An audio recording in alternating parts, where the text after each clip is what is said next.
सर्वसामान्य माणूस आणि शेवटच्या घटकापर्यंत न्याय पोहोचला पाहिजे या दृष्टीने काम केलं पाहिजे असं मत कोल्हापूर खंडपीठाचा न्यायमूर्ती मंगेश कर्णिक यांनी व्यक्त केलं.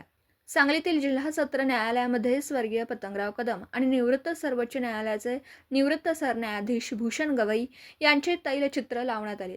या सोहळ्याप्रसंगी ते बोलत होते. कोल्हापूर खंडपीठाचे न्यायमूर्ती ए.बी.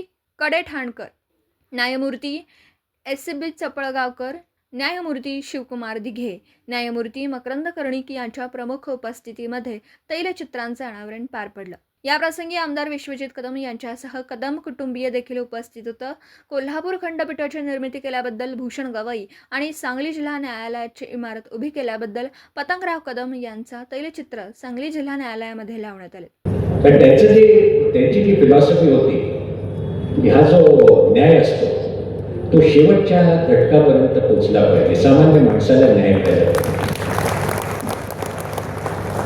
आणि हीच त्यांची जी संकल्पना आहे. आज आत्ताचे chief justice of India Suryakant साहेब आहेत, त्यांनी हेच म्हटलेलं आहे की फक्त this justice delivery system is not the prerogative of the rich people, but it should reach the last segment of every city, every village, every town. तो एक महत्त्वाचा जो डिफरन्स आहे, जो गवई साहेबांना कधीचा ज्ञात झाला असेल, तो मला ज्ञात झाला ती म्हणजे असं की माझ्याकडे एक पक्षकार होता, श्रीमंत पक्षकार, ज्याला एका बँकेने काहीतरी 1000 रुपयाचं त्याचं काहीतरी नुकसान झालं होतं. आणि त्या बँकेविरुद्ध कॉम्पन्सेशन दावा करायसाठी म्हटलं 1000 रुपयासाठी कशाला करताय, मिळाले ना तुम्हाला पैसे? नाही म्हणे, मला त्याचा त्रास झाला, it's a matter of principle, आणि आपल्याला बेस्ट सुप्रीम कोर्टचे वकील उभे करायचे त्या मॅटरमध्ये. म्हटलं अहो, तुमचे लाखो रुपये खर्च होते, काही प्रॉब्लेम नाही.